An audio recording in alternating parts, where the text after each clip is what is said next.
With digital ID, it doesn't matter if you're left or right, straight or gay, Palestine or Israel. It doesn't matter. It doesn't matter. They're coming for every single one of you. Absolutely.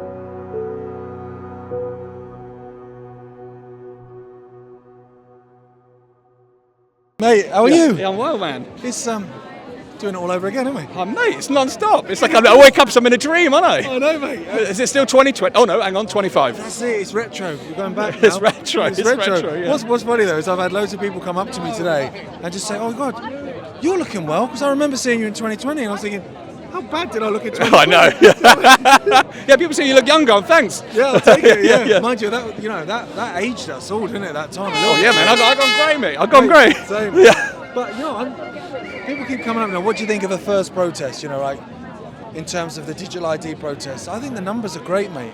I mean, the starting base from where we were in 2020, mate. Oh, mate. Well, like I was saying this, I remember being in Leeds in 2020, and there were more police than people, and by a way, like it wasn't even close. Yes. To the point where we were thinking, just take the high vis off and pretend you're protesters, just for the photo, so it looks good. Do you know what I mean? So as a starting point, this is great. Way better, yeah. I think so. And because a few people were a bit despondent, but.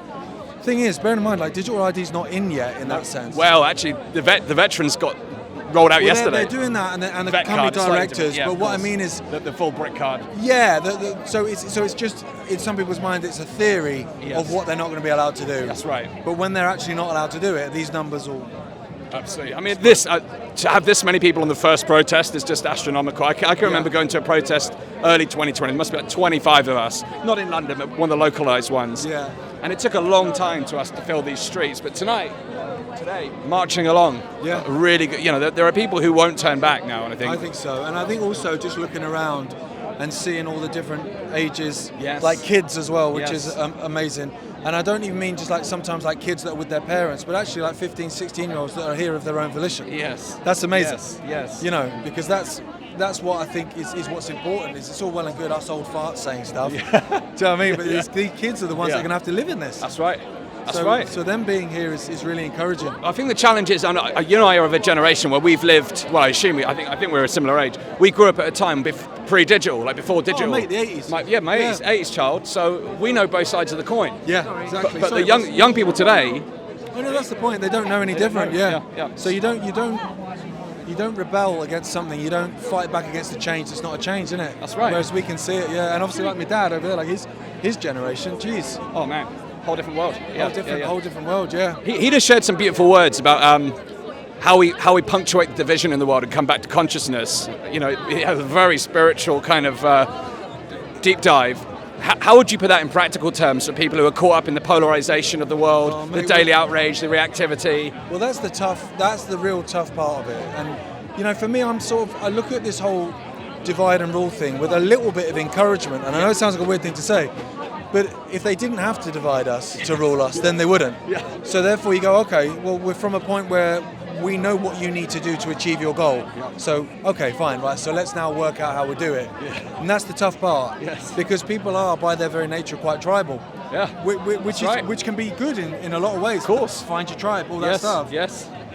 So it is hard. But I think, with the digital ID stuff, I think that's slightly different. And I have seen quite a lot of people, I'm in a lot of the same groups that you're on, like WhatsApp and stuff. Yes. Where actually there's people in these groups I know for a fact think I'm a total knobhead, but on this we're aligned. That's right, and that's fine. As it was during COVID. Exactly. So let's put down that shite for a bit. Totally. I mean, the COVID was the most.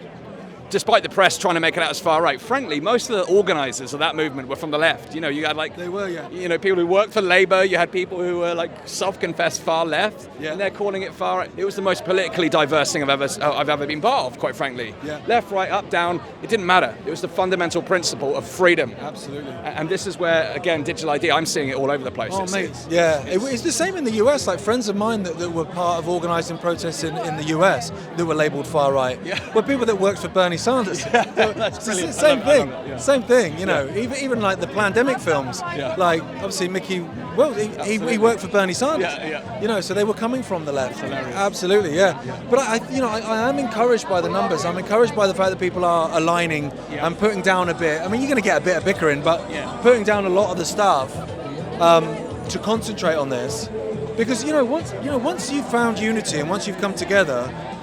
you hope that then that expands and go, well, we don't have to go back to arguing then actually, do we? Yes, right. Hopefully, we'll try and hold on to that. Well, yeah, because we've got the same enemy. I think that's the point, isn't it? It doesn't with digital ID. It doesn't matter if you're left or right, straight or gay, Palestine or Israel.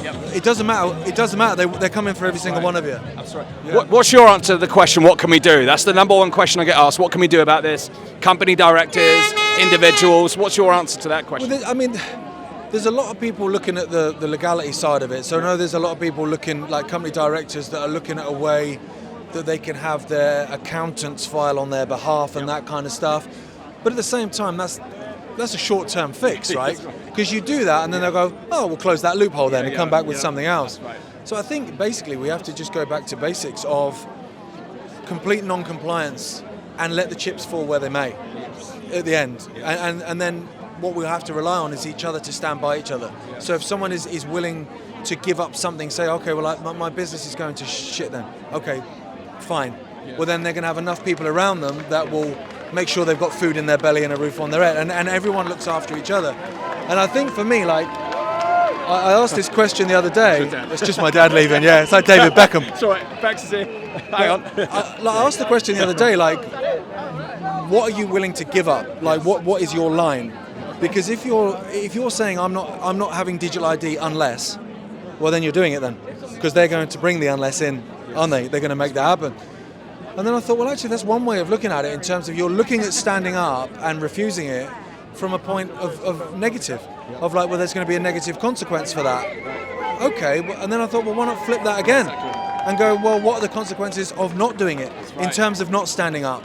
What are the consequences of complying? Absolutely. Well, they're far worse. Way worse. It's the same for young people, because I spoke to a couple of young people in their 20s earlier, and they were saying the biggest fear for them is their whole future's ahead of them. Everything's been recorded on social media. Their employers hold it against them, but that's exactly what we spoke about. The consequence of inaction is far worse than the consequence of action over the long term. So what's the point in having a career where you're enslaved digitally? So, exactly.